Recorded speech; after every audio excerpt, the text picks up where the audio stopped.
विचार करें तो देखिए पहला पद है 1, फिर 2, फिर 3, 4 और अगला पद क्या आएगा। अगर ये देखना चाहें तो सिंपल सी बात है 5 आएगा, क्योंकि यहाँ पर प्रत्येक पद जो है अपने पहले वाले पद में 1 प्लस करके हम प्राप्त कर रहे हैं। तो इससे अगला पद भी अगर पूछा जाए तो हम आसानी से लिख देंगे कि 5 + 1 6, फिर इससे अगला भी 6 + 1 7। इसी तरह से हम इस सूची को आगे बढ़ा सकते हैं। अब दूसरी सूची में देखिए पहला पद है 100, फिर 70, उसके बाद तीसरा पद 40, चौथा पद 10। अगर हमें इससे अगला पद लिखने के लिए कहा जाए तो यहाँ पर हम विचार करें तो 100 - 30 70, 70 - 30 40, 40 - 30 10 और 10 - 30 यह आएगा -20। हम ये भी कह सकते हैं कि इस सूची में प्रत्येक पद अपने पूर्व पद में से 30 घटा करके प्राप्त किया जा सकता है या -30 जोड़ करके प्राप्त किया जा रहा है। तो इसी तरह से इसमें -30 और ऐड करेंगे तो ये इससे अगला पद -50 हो जाएगा और इसी तरह से हम इस सूची को आगे बढ़ा सकते हैं। अब इसी तरह से तीसरी सूची पर विचार कीजिए। पहला पद -3, फिर अगला पद -2, उससे अगला पद -1, उससे अगला पद 0, उससे अगला पद क्या होगा। देखिए -3 में 1 प्लस करेंगे -2, -2 में 1 प्लस करेंगे -1, -1 में 1 प्लस करेंगे 0 और फिर 0 में 1 प्लस करेंगे 1। यानी इस सूची में प्रत्येक पद जो है अपने पूर्व पद में 1 जोड़ करके प्राप्त किया जा रहा है। इसी तरह से चौथी सूची में 3 3 3 3, इससे अगला पद भी क्या आएगा 3, क्योंकि प्रत्येक बार जो है वो 0 ऐड हो रहा है। तो हम यहाँ पर 0 जोड़ करके अगला पद प्राप्त कर सकते हैं। पांचवी सूची में देखिए कि पहला पद है -1.0, दूसरा -1.5, तीसरा पद -2.0, फिर -2.5। तो यहाँ हम देख रहे हैं कि प्रत्येक बार -0.5 ऐड होता जा रहा है। तो इससे अगर हमें अगला पद लिखना हो तो इससे अगला पद होगा -3.0, उससे अगला पद -3.5 एंड सो ऑन। तो ये सूची जो है इस तरह से हम आगे बढ़ा सकते हैं। तो यहाँ पर हमने देखा कि इन सूचियों में पहले पद को छोड़ के बाकी सभी पद अपने से पहले वाले पद में एक निश्चित संख्या जोड़ करके प्राप्त किए जा सकते हैं। तो ऐसी सूची जिसमें पहले पद को छोड़ के बाकी सभी पद अपने से पहले वाले पद में एक निश्चित संख्या जोड़ करके प्राप्त किए जा सकते हैं, ऐसी सूचियों को हम समांतर श्रेणी या एपी बोलते हैं। तो एपी की परिभाषा को हम इस तरह से लिख सकते हैं कि एक समांतर श्रेणी या एपी संख्याओं की एक ऐसी सूची है जिसमें प्रत्येक पद पहले पद के अतिरिक्त अपने पूर्व पद में एक निश्चित संख्या जोड़ने पर प्राप्त होता है। अब देखिए कि ये जो निश्चित संख्या है जो हम जोड़ के अगला पद प्राप्त करते हैं, उस निश्चित संख्या को हम एक विशेष नाम देते हैं जिसको बोलते हैं सारव अंतर। क्या बोलते हैं? सारव अंतर या कॉमन डिफरेंस। इसे डी से डिनोट किया जाता है। तो देखिए यह निश्चित संख्या AP का क्या कहलाती है? सार्वअंतर या कॉमन डिफरेंस कहलाती है। अब यहाँ से हम ये देख सकते हैं कि ये जो सार्वअंतर है ये पॉजिटिव भी हो सकता है, नेगेटिव भी हो सकता है और जीरो भी हो सकता है। तो याद रखिए कि सार्वअंतर धनात्मक भी हो सकता है, ऋणात्मक भी हो सकता है और शून्य भी हो सकता है। अब हम AP को थोड़ा सा व्यापक रूप में समझते हैं कि मान लेते हैं कि पहला पद AP का क्या है? A है और अगला पद हम एक निश्चित संख्या D जोड़ करके प्राप्त कर रहे हैं, अर्थात कि सार्वअंतर कितना है? D है। D तो क्या है? सार्वअंतर है और A क्या है? प्रथम पद। तो देखिए किसी भी AP का जो पहला पद है, याद रखने के लिए मैं A1 से डिनोट कर रहा हूँ, पहला पद जो है वो A है। दूसरा पद कैसे प्राप्त कर सकते हैं? पहले पद में निश्चित संख्या यानी सार्वअंतर जोड़ के प्राप्त कर सकते हैं।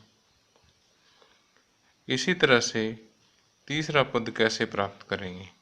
दूसरे पद में एक निश्चित संख्या D और जोड़ दें, यानी A प्लस 2D हो जाएगा। इसी तरह से चौथा पद A प्लस 2D में एक D और जोड़ेंगे, A प्लस 2D में एक D और जोड़ेंगे तो A प्लस 3D हो जाएगा। इसी तरह से पांचवा पद A प्लस 3D में एक D और जोड़ेंगे यानी A प्लस 4D हो जाएगा। तो व्यापक रूप से हम AP को ऐसे लिख सकते हैं कि A plus D, A plus 2D, A plus 3D, A plus 4D और इसी तरह से हम आगे तक बढ़ते जाएंगे। तो देखिए कि ये जो रूप है ये AP का क्या कहलाता है? व्यापक रूप कहलाता है। ओके, अब देखिए कि समांतर श्रेणियाँ दो टाइप की होती है, एक परिमित और एक अपरिमित। तो परिमित AP या फाइनाइट AP कौन सी होती है? जिस AP का हमें अंतिम पद पता हो वो AP परिमित AP कहलाती है। उदाहरण के लिए जैसे हमारे पास एक AP है 1, 3, 5, 7, 9, 11, 13। तो देखिए अगर ये यहीं बंद हो जाती है तो अंतिम पद हमें पता है कि 13 है। तो इस तरह की कोई भी AP जिसका अंतिम पद पता हो। एक अन्य उदाहरण और ले लेते हैं कि जैसे 2, 4, 6, 8 और लास्ट में हम 100 लिख देते हैं। तो ये भी क्या है? एक परिमित या फाइनाइट AP है। जबकि अपरिमित AP जिसका अंतिम पद हमें पता ना हो या अंतिम पद दिया ना हो, जैसे 1, 3, 5, 7, 9 और आगे डैश डैश करके छोड़ दें तो ये कंटिन्यू चलती रहेगी, अंतिम पद पता नहीं है तो ये क्या है? अपरिमित AP है। या 2, 4, 6, 8, 10, तो ये भी एक अपरिमित AP का उदाहरण है।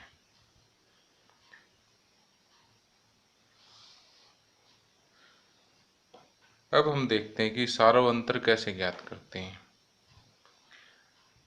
सार्वअंतर जैसे हम इसका व्यापक रूप देखें तो व्यापक रूप में क्या है? A plus D। तो देखिए दूसरे पद में से पहला पद माइनस कर दें तो क्या बचेगा? हमारे पास D बचेगा, यानी सार्वअंतर ही बचेगा। तो वैसे भी हम प्रत्येक पद जो है पहले वाले पद में सार्वअंतर जोड़ के ही प्राप्त करते हैं। तो यदि हम दूसरे पद में से पहला पद घटा दें तो भी हमें सार्वंतर प्राप्त हो जाएगा, तीसरे में से दूसरा घटा दें तो भी प्राप्त हो जाएगा। तो इसी तरह से अगले पद में से पिछला पद अगर हम माइनस कर दें तो हमें किसी भी एपी का सार्वंतर प्राप्त हो जाता है। तो जैसे हमारे पास ये एक एपी है 6, 9, 12, 15 एंड सो ऑन। इसका अगर हमें सार्वंतर प्राप्त करना हो तो हम कैसे प्राप्त करेंगे कि दूसरे पद में से पहला पद घटा दीजिए, 9 माइनस 6 कितना आ गया 3। या आप कैसे प्राप्त कर सकते हो, तीसरे पद में से दूसरा घटा दें, 12 माइनस 9, यहाँ से भी सार्वंतर आ जाएगा। या चौथे पद में से तीसरा घटा दें, 15 माइनस 12 3, यहाँ से भी सार्वंतर आ जाएगा। तो इस तरह से यदि हम पांचवें में से चौथा घटा दें तो भी सार्वंतर आ जाएगा। या फिर हम व्यापक रूप से ये कहें कि k प्लस 1वें पद में से kवां पद घटा दें तो भी हमारे पास क्या आ जाएगा, सार्वंतर आ जाएगा। तो आइए अभी तक जो हमने एपी के बारे में पढ़ा है उसको अच्छी तरह से समझने के लिए एनसीईआरटी बुक में हमें 2 उदाहरण दिए हुए हैं, उन उदाहरणों को हल करते हैं। सबसे पहला उदाहरण है एपी 3/2, 1/2, -1/2, -3/2 एंड सो ऑन के लिए प्रथम पद ए और सार्वंतर डी लिखिए। तो इसका प्रथम पद देखिए। प्रथम पद कोई मुश्किल नहीं है, जो सबसे पहला जो पद दिया हुआ है वही प्रथम पद है। और दूसरा हमें लिखना है इसका सार्वंतर। क्या लिखना है, सार्वंतर। सार्वंतर को हम डी से डिनोट करते हैं और प्रथम पद को ए से करते हैं। तो सार्वंतर जैसे अभी हमने थोड़ी देर पहले डिस्कस किया था, कैसे प्राप्त कर सकते हैं, दूसरे में से पहला पद माइनस करके कर सकते हैं। तो दूसरा पद क्या है, 1/2, पहला पद क्या है, 3/2। एलसीएम लेंगे, 1 माइनस 3 -2/2 अर्थात 1। सार्वंतर हम इस तरह से प्राप्त कर सकते हैं।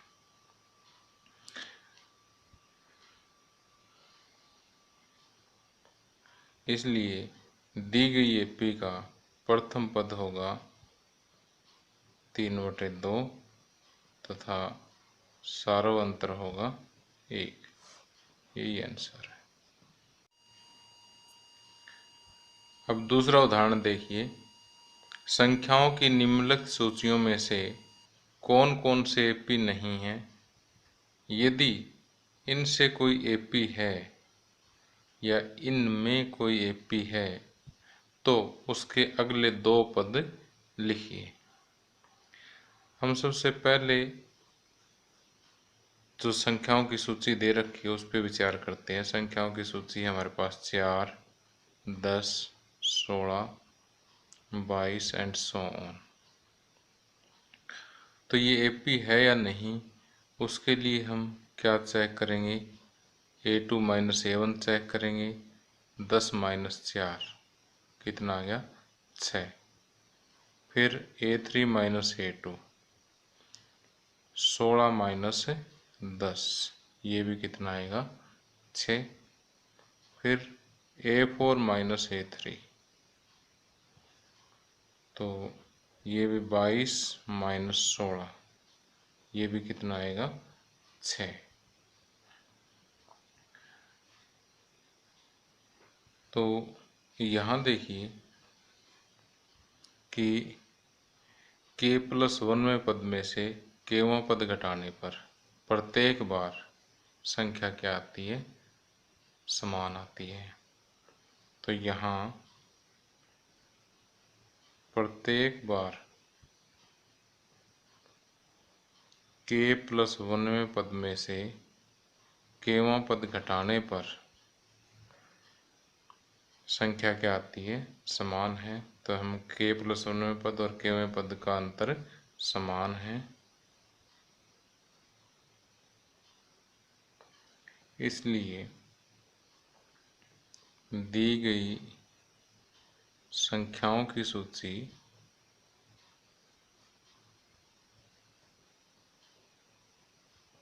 AP है।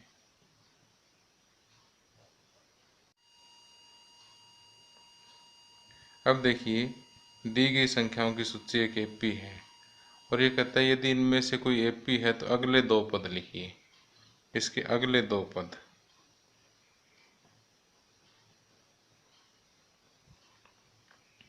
अगले दो पद हो जाएंगे 22 प्लस एक निश्चित संख्या कितनी है 6, 22 + 6 28 तथा 28 + 6 34। अब आइए सेकंड पार्ट पर विचार करते हैं। सेकंड पार्ट में हमें दिया हुआ है 1, -1, -3, -5 एंड सो ऑन। इस तरह से एक संख्याओं की सूची दे रखी है। इसे सबसे पहले तो हम चेक करेंगे कि ये AP है या नहीं। AP है या नहीं ये चेक करने के लिए हम A2 - A1 लिखेंगे। A2 कितना है -1 और A1 कितना है 1, तो इन दोनों का अंतर आ गया -2। A3 - A2, A3 यानी तीसरा पद -3, फिर ये वाला माइनस और A2 यानी दूसरा पद। अब -3 + 1 कितना आ गया -2। A4 A3, A4 - A3 कितना आएगा -5, फिर ये वाला माइनस A3 यानी तीसरा पद, तीसरा पद कितना है -3। -5 प्लस का 3 हो जाएगा ये, तो ये फिर -2 आएगा। तो फिर वही लाइन लिखेंगे यहाँ प्रत्येक बार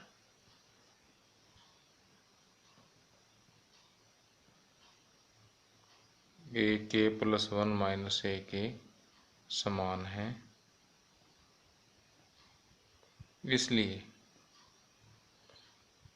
दी गई संख्याओं की सूची एक AP है।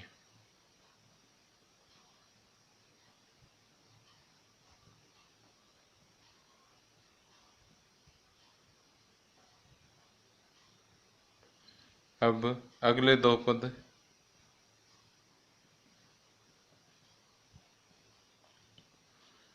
कौन कौन से हो जाएंगे, -5 प्लस में सारा अंतर कितना है -2 यानी -7 हो जाएगा, तथा -7 में -2 और ऐड करेंगे तो -9 हो जाएगा।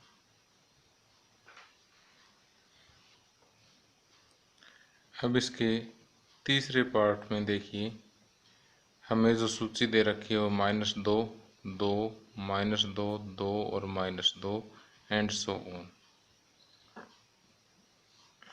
तो यहाँ पर सबसे पहले इसको चेक करें कि AP है या नहीं। तो A2 - A1, A2 दूसरा पद कितना 2, पहला पद कितना है -2, तो ये 2 माइनस गुणा माइनस प्लस 2 यानी 4 आ जाएगा। फिर A3 - A2, A3 तीसरा पद कितना -2 और इसमें से दूसरा पद घटाएंगे तो -2 और -2 माइनस के 4। यहाँ हम देखते हैं कि पहले दूसरे, यहाँ हम देखते हैं कि सेकंड माइनस फर्स्ट पद कितना आया 4, थर्ड पद माइनस सेकंड पद कितना आया -4। तो यहाँ A2 - A1 बराबर नहीं है A3 - A2, इसलिए दी गई संख्याओं की सूची क्या है AP नहीं है।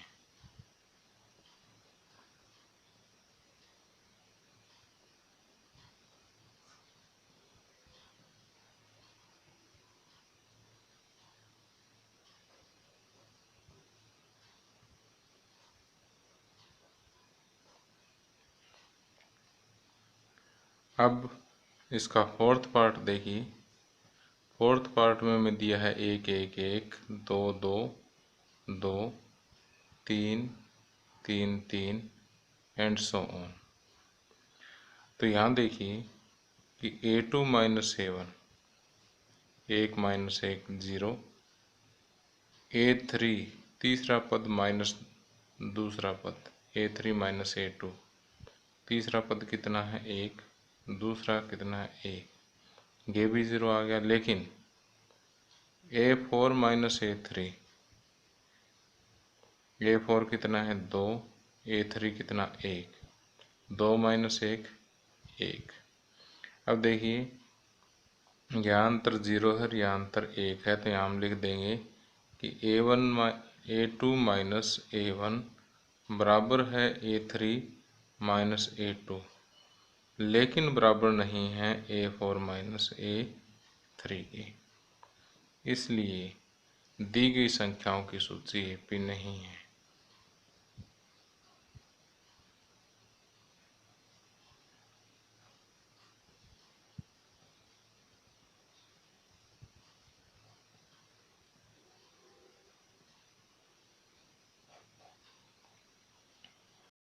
फर्स्ट क्वेश्चन है, निम्नलिखित स्थितियों में से किन स्थितियों में संबंध संख्याओं की सूची AP है और क्यों? देखिए इस क्वेश्चन में 4 पार्ट दे रखे हैं। प्रत्येक पार्ट में हमें एक विशेष स्थिति दी हुई है। उस स्थिति से हमें संख्याओं की सूची ज्ञात करनी है और फिर उस सूची को देख के हमें यह बताना है कि ये AP है या नहीं है। सबसे पहला जो पार्ट है वो कहता है कि प्रत्येक किलोमीटर के बाद टैक्सी का किराया, जबकि प्रथम किलोमीटर के लिए किराया 15 रुपये है और प्रत्येक अतिरिक्त किलोमीटर के लिए किराया 8 रुपये है। तो देखिए यदि हम टैक्सी में जाते हैं तो 1 किलोमीटर के बाद किराया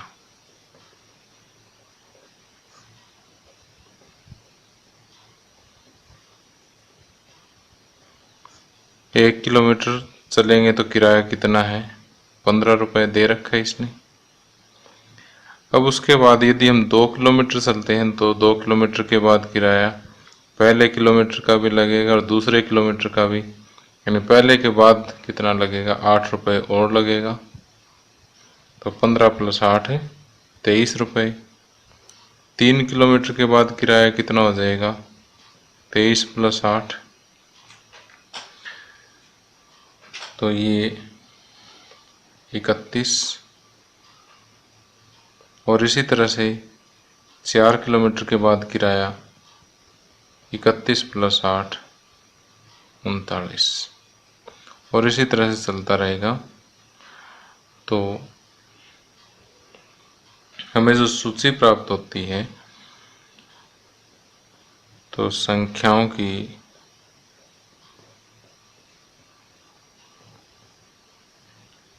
इस स्थिति से प्राप्त संख्याओं की सूची क्या होगी 15, 23, 31, 39 एंड सो ऑन। तो हम ये देख पा रहे हैं यहाँ पर कि प्रत्येक अगला पद पिछले पद में 8 जोड़ के प्राप्त हुआ है, इसलिए ये क्या है AP है। तो हम लिखेंगे ये है सूची एक AP है, क्योंकि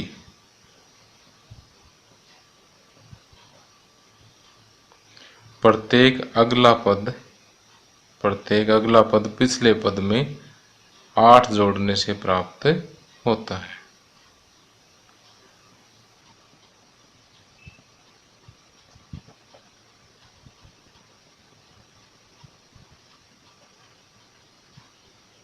तो इसी तरह से बाकी 3 पार्ट और है।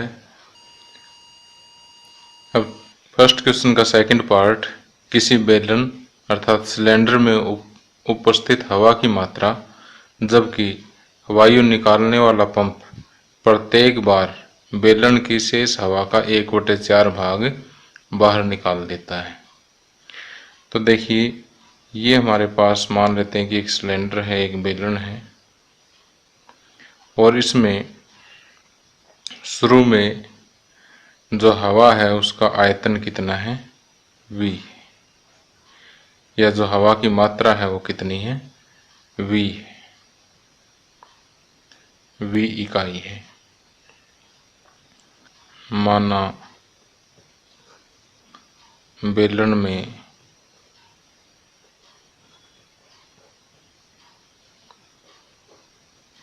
कुल हवा की मात्रा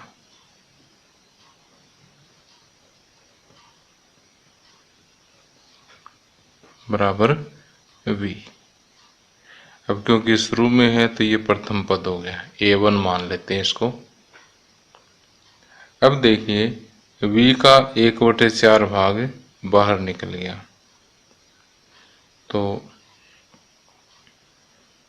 पहली बार हवा निकलने के बाद शेष, पहली बार 1/4 भाग हवा निकलने के बाद शेष हवा, इसको हम A2 का नाम दे देते हैं कि कुल हवा कितनी थी, v में से v का 1/4 यानी v/4 बाहर निकाल दिया, तो ये कितना बचेगा, v माइनस v/4, इसका एलसीएम लेंगे 4 आ गया, 4v माइनस v यानी 3v/4। तो A1 हमारा v है और A2 कितना है, 3v/4। अब दूसरी बार 1/4 भाग हवा निकालने के बाद दूसरी बार शेष का 1/4 भाग हवा निकालने के बाद शेष,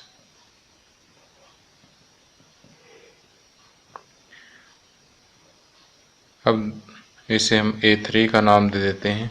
अब देखिए, सिलेंडर में हवा कितनी है, 3v/4, और अब 3v/4 का 1/4 इसमें से बाहर निकाल दिया है, तो 3v/4 माइनस 3v/16।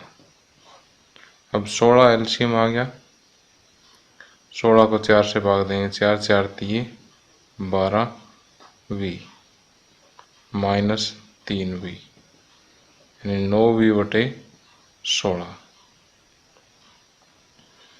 तो अब देखिए कि यहाँ पर हमारे पास 3 पद आ गए, पहला पद v है, दूसरा पद 3v/4, तीसरा पद 9v/16। तो यदि हम इसे चेक करना चाहें तो दी गई, सबसे पहले हम सूची लिखेंगे कि दी गई स्थिति से प्राप्त सूची, दी गई स्थिति से प्राप्त सूची क्या होगी, v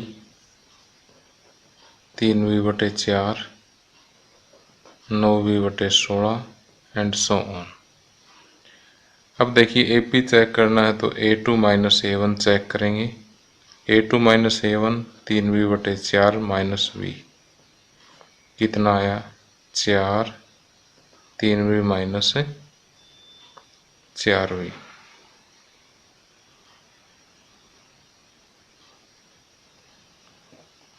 क्या है, माइनस v/4। अब देखिए, A3 माइनस A2, A3 कितना है, 9v/16, और V2 कितना है, 3v/4। इस बार एलसीएम आ गया 16, तो 9v माइनस 16 को 4 से भाग देंगे 3, 16 को 4 से भाग देंगे 4 4 दिए 12 तो ये -3v/16। अब देखिए कि A2 - A1 कितना आया, -v/4, और A3 - A2 -3v/16 जो कि सेम नहीं है। तो यहाँ हम लिखेंगे कि A2 - A1 is not equal to A3 - A2, इसलिए यह सूची AP नहीं है।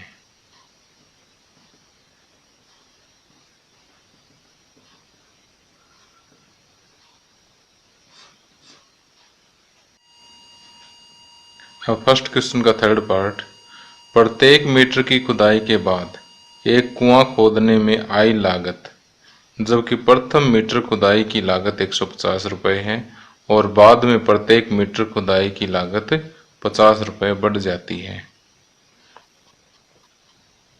तो यहाँ पहले मीटर की खुदाई की लागत, पहले मीटर की खुदाई की लागत को हम A1 का नाम दे देते हैं, कितना है 150। उसके बाद खुदाई की लागत 50 रुपये बढ़ती जाती है। तो दूसरे मीटर की खुदाई की लागत A2 150 प्लस 50 बराबर 200। इसी तरह A3 बराबर 200 प्लस 50 बराबर 250। A4 बराबर 250 प्लस 50 300। तो दी गई स्थिति से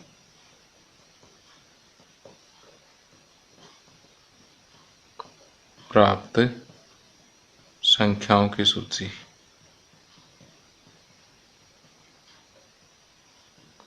यहाँ देखिए संख्याओं की सूची में प्राप्त हुई 150, 200, 250, 300। तो यहाँ हम देख पा रहे हैं कि प्रत्येक अगला पद पहले वाले पद में 50 जोड़ने पर प्राप्त हुआ है, इसलिए दी गई सूची एक AP है। तो लिखेंगे यह सूची एक AP है, क्योंकि यहाँ प्रत्येक अगला पद पिछले पद में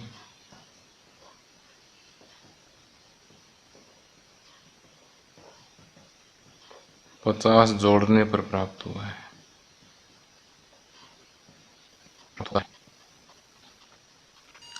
अब फर्स्ट क्वेश्चन का फोर्थ पार्ट है, खाते में प्रत्येक वर्ष का मिश्र धन, जबकि 10,000 रुपये की राशि 8% वार्षिक की दर से चक्रवृद्धि ब्याज पर जमा की जाती है। तो यहाँ देखिए मूलधन कितना है, मूलधन है 10,000 रुपये, दर दे रखी है 8% वार्षिक,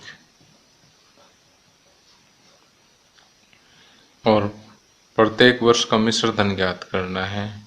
तो मिश्र धन का जो सूत्र है हमारे पास वो है मूलधन गुणा 1 जमा दर प्रतिशत, प्रतिशत को हटाने के लिए बटे में 100 और पावर समय। तो हम यहाँ पर लिखेंगे कि पहले वर्ष का मिश्र धन, जिसको हम A1 का नाम दे देते हैं, पहले वर्ष का मिश्र धन हो जाएगा मूलधन गुणा 1 जमा दर बटे 100 पावर 1। तो जब इसे हम सोल्व करेंगे 10,000 100 एकम 100 प्लस 8 108 बटे 100। अब 2 जीरो से 2 जीरो कैंसिल, ये आ जाएगा 10,800 रुपये। अब दूसरे वर्ष का मिश्र धन,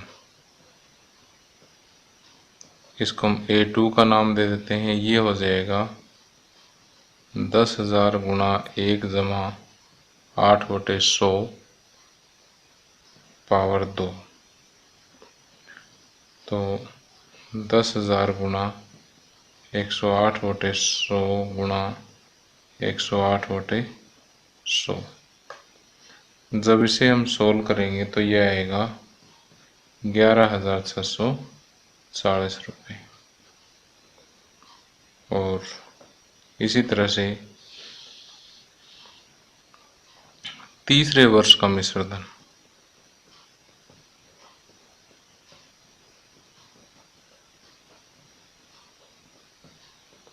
A3, जब इसे सोल्व करें ये कितना आएगा 10,000 गुणा 1 जमा 10 बटे 100 पावर समय, क्योंकि तीसरा वर्ष है तो पावर 3 आ जाएगी।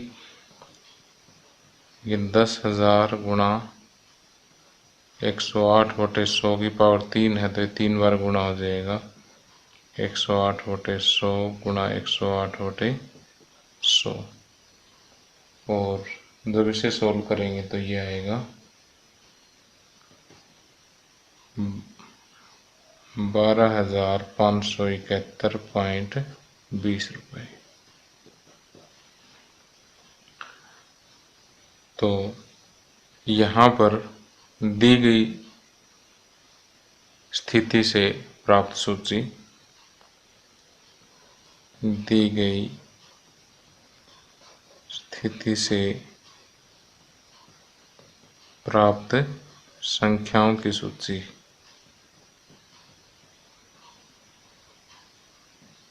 क्या है?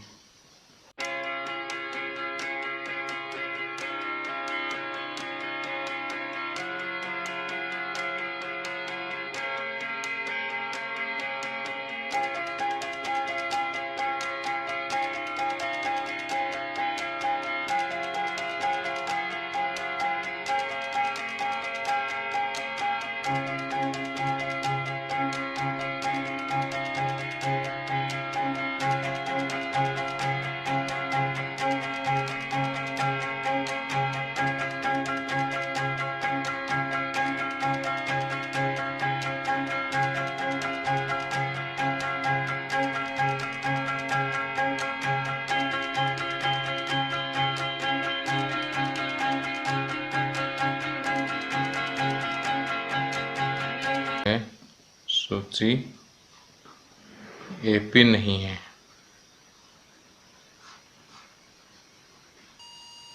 आगे प्रश्न नंबर 2, दी हुई AP के प्रथम 4 पद लिखिए जबकि प्रथम पद A और सारांतर D निम्नलिखित है। तो यहाँ इस क्वेश्चन में 5 पार्ट है, प्रत्येक पार्ट में हमें प्रथम पद दिया हुआ है और सारांतर दिया हुआ है। इसके पहले 4 पद लिखने हैं। तो यहाँ से अगर हम सीधा देखें तो पहला पद 10 है, अगला पद 10 और जोड़ने से प्राप्त हो जाएगा, यानी 10 प्लस 10 20, उससे अगला 30, उससे अगला 40। तो इस तरह से 4 पद लिख सकते हैं। तो थोड़ा सा इसको मैथमेटिकली हम देखें कि लिखना कैसे है। तो जैसे हमने AP का व्यापक रूप देखा था, उसमें देखिए पहला पद क्या था A, दूसरा पद A प्लस D, तीसरा A प्लस 2D, फिर A प्लस 3D, और इसी तरह से हम चले थे। तो किसी भी AP का जो पहला पद है वो A है, दूसरा पद A प्लस D, तीसरा पद A प्लस 2D, चौथा पद A प्लस 3D। तो यहाँ फर्स्ट पार्ट को हम सोल्व करते हैं तो पहला पद ए के बराबर ही है जो कि 10 है। दूसरा पद ए प्लस डी है। ए कितना 10 और डी कितना है 10, 10 प्लस 10 है 20। तीसरा पद ए प्लस 2d, ए की जगह 10 रखेंगे प्लस 2 डी की जगह 10 रखेंगे, 10 दूनी 20 प्लस 10 30। चार ही पद लिखने तो ए प्लस 3d लास्ट और लिख देते हैं। ए कितना 10 प्लस 3d की जगह 10, 10 30 प्लस 10 है 40। तो इस तरह से हम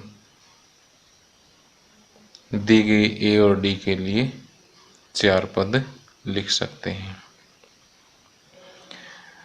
अब इसका सेकंड पार्ट देखिए।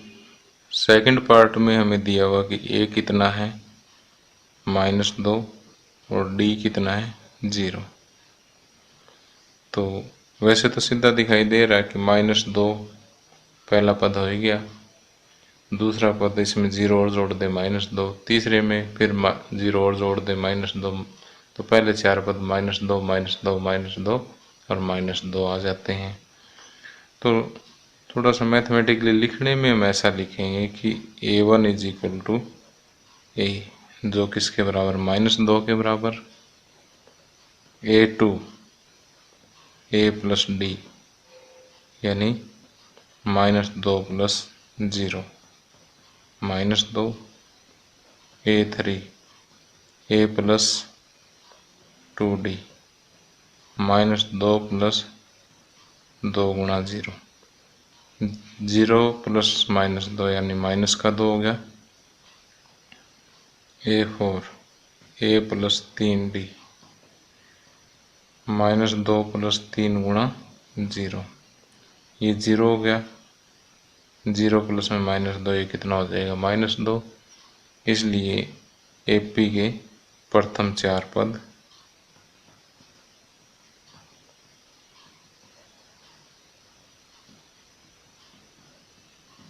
कौन कौन से देंगे -2 -2 -2 और -2। अब थर्ड पार्ट देखिए। थर्ड पार्ट में ए दिया हुआ 4 और डी दिया हुआ -3। अब पहला पद जो है वो ए ही होता है यानी 4। दूसरा पद ए प्लस डी, ए कितना 4 डी -3, तो ये 4 -3 कितना हो गया 1। तीसरा पद ए प्लस 2d, ए है 4 प्लस 2 डी की जगह -3, तो 4 3 दूनी 6, ये माइनस का 6 हो जाएगा, 4 - 6 -2 हो गया। A4 ए प्लस 3d, 4 प्लस 3 गुणा -3, 4 -9 -5। इसलिए दी गई AP के प्रथम चार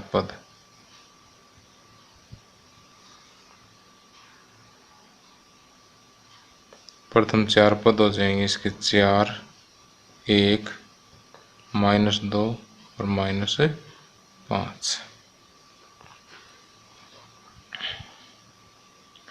अब इसका फोर्थ पार्ट देखिए। फोर्थ पार्ट में ए दिया हुआ है -1, डी दिया हुआ है 1/2। पहला पद ए के बराबर है जो कि -1 के बराबर है। दूसरा पद ए प्लस डी यानी -1 प्लस हाफ, ये -1/2 के बराबर होगा। तीसरा पद ए प्लस 2d ए है -1 प्लस 2 गुणा 1/2, 2 से 2 कैंसिल, -1 प्लस 1 0। चौथा पद ए प्लस 3d, -1 प्लस में 3 गुणा 1/2, तो ये हो जाएगा -1 प्लस 3/2।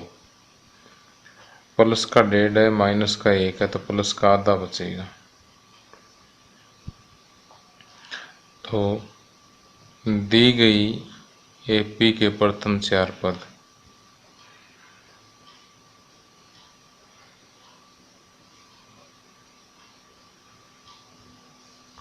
कौन कौन से हो जाएंगे? -1, -12, 0 और 1/2।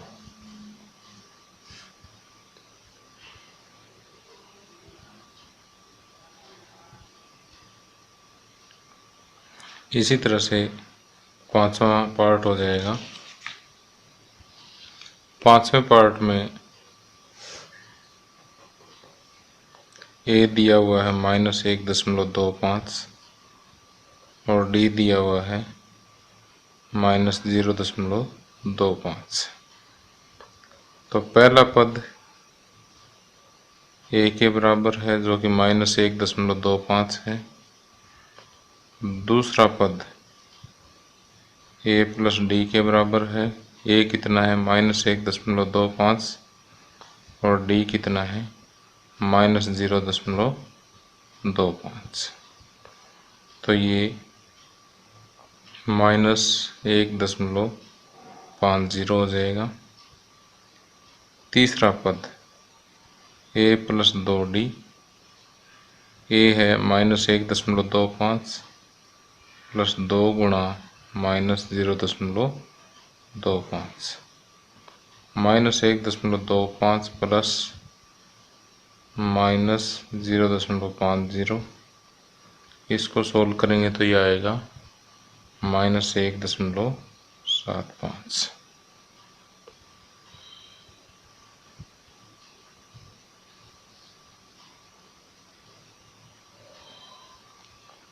अब इसी तरह से चौथा पद ए प्लस 3d -1.25 प्लस 3 गुणा डी कितना है? -0.25, तो -1.25 और ये -0.75, ये आ जाएगा -2.0। तो दी गई एपी के प्रथम 4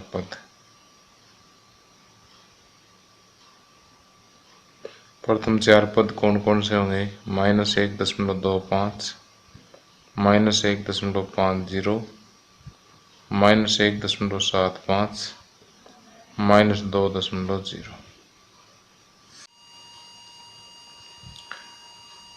अब 5.1 प्रश्नावली का थर्ड क्वेश्चन है,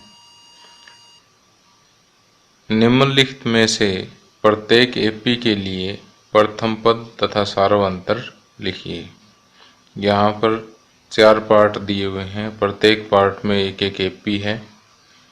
जो दी गई एपी है उसके लिए हमें इसका प्रथम पद और सार्वंतर लिखना है। तो फर्स्ट पार्ट देखिए। फर्स्ट पार्ट में जो एपी दे रखी हुआ है 3, 1, -1, -3, तो यहाँ प्रथम पद तो हमें साफ नजर आ ही रहा है कि क्या है? 3 है। प्रथम पद ए बराबर कितना है? 3। अब सार्वंतर के लिए हम क्या करेंगे? A2 - A1, A2 यानी दूसरा पद -A1 पहला पद, कितना आ गया? -2। फिर A3 - A2 करेंगे, -1 माइनस दूसरा पद, ये भी -2। A4 - A3 करें तो -3 - -1, ये -3 + 1, ये भी कितना है -2। तो हम लिखेंगे सारव अंतर D बराबर A2 minus A1 which is equal to A3 minus A2 जो कि बराबर है A4 माइनस A3 और जो किसके बराबर है -2 के बराबर। इसलिए प्रथम पद बराबर 3 और सारव अंतर D बराबर -2। प्रथम पद A बराबर 3 और सारव अंतर D बराबर -2। इसी तरह से बाकी पार्ट हमें करनी है। सेकंड पार्ट देखिए, -5 -1 3 7 एंड सो ऑन। प्रथम पद A कितना है -5। सारव अंतर के लिए दूसरा पद माइनस पहला पद, दूसरा पद -1 और पहला पद -5 है। -1 माइनस इंटू माइनस प्लस 5, तो यह हो जाएगा 4। A3 माइनस A2, A3 तीसरा पद 3 है माइनस दूसरा पद 3 प्लस 1, ये भी 4 है। इसी तरह से A4 माइनस A3 7 माइनस 3, ये भी कितना आएगा 4। इसलिए सारव अंतर D बराबर A2 minus A1 which is equal to A3 minus A2 which is equal to A4 minus A3 जो किसके बराबर है 4 के बराबर। अतः प्रथम पद A बराबर -5 तथा सारव अंतर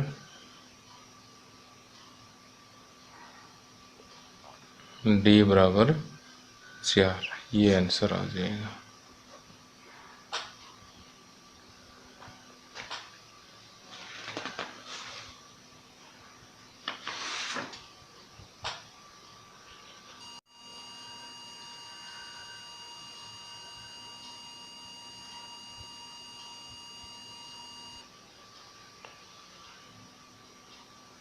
अब थर्ड पार्ट देखिए।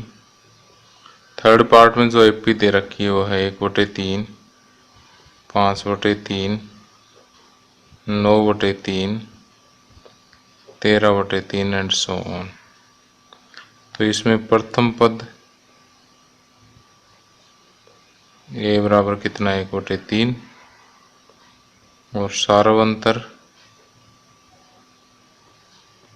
D जो है किसके बराबर है A2 माइनस A1 5/3 माइनस 1/3 जो किसके बराबर होगा 4/3, क्योंकि हर बराबर है तो एलसीएम वही आएगा, तो 5 में से ये 4। अगर हर बराबर हो तो इस तरह से दाम माइनस कर सकते हैं। और A3 माइनस A2 9/3 माइनस 5/3, 9 में से 5 गए 4/3। A4 माइनस A3 13/3 माइनस 9/3, ये भी कितना आएगा 4/3। इसलिए सारव अंतर D बराबर कितना आ जाएगा 4/3। तो प्रथम पद 1/3 और सारव अंतर 4/3 आंसर हो जाएगा। अब इसका फोर्थ पार्ट देखिए। फोर्थ पार्ट हमें दिया 0.6, 1.7, 2.8, 3.9 एंड सो ऑन। तो यहाँ प्रथम पद हमें साफ दिखाई दे रहा कितना है 0.6। अब सारांतर के लिए देखिए क्या ज्ञात करेंगे। A2 माइनस A1, दूसरे पद में से पहला पद घटाएंगे 1.1 आएगा। A3 माइनस A2 करेंगे 2.8, तीसरा पद है A2 दूसरा पद, इसमें से 1.7 घटाएंगे तो ये भी 1.1 आएगा।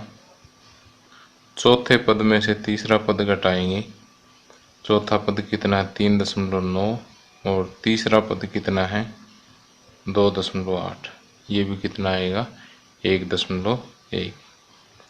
तो यहाँ से सारांतर जो है D किसके बराबर होता है A2 माइनस A1, जो A3 माइनस A2 के बराबर है, जो कि A4 माइनस A3 के बराबर है। तो ये 1.1 के बराबर होगा। तो प्रथम पद 0.6 और सारांतर 1.1, ये दिए गए क्वेश्चन का आंसर होगा।